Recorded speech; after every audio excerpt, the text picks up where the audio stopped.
Hello everyone, welcome back to another mini blog. তো আগের দিন গেছিলাম নম্রতার বার্থডে আর যদিও আগে হয়ে গেছে, তখন এক্সাম চলছিল, সেই জন্য অনুষ্ঠানটা দুদিন পরেই করেছে, এক্সামের পরে। এদিকে আমি আর মামাই গেছিলাম, আর মামাই দেখো খুব খুশি, ও এরকম বার্থডে বাড়িতে যেতে খুব ভালোবাসে। তারপরে এইদিকে চলে আসলাম গরম গরম পকোড়া, আর মামাই কিন্তু বাড়ি থেকে আমাকে বলে গেছে যে মাম্মাম পকোড়া না থাকলে কিন্তু যাব না। ও পকোড়া খেতে ভীষণ ভালোবাসে। আমি বলেই এনেছি যে হ্যাঁ হ্যাঁ আছে, সব কিছু আছে, তুমি চলো। এখানে ওদের সাথে একটু বসে পকোড়া খাচ্ছিলো, আর সবার সাথে যে একটু খেলা টেলা করবে সেটা তার সময় নেই, কেননা অনেকটাই দূরে বাড়িটা, আর আসতে রাত হয়ে যাবে। আর মামি আর মামায় দুজনেই গেছি।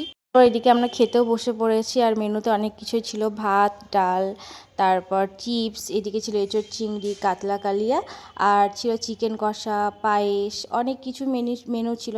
সেগুলো লাস্টে তুলতে পারিনি, কারণ আমাদের অনেকটা লেট হয়ে যাচ্ছিলো। তারপর তাড়াহুড়ো করে বেরিয়ে পড়লাম। আর আমাদের মিনি ব্লগটা কেমন লাগলো অবশ্যই কমেন্ট করো। টাটা, বাই, সবাই সুস্থ থেকো, ভালো থেকো।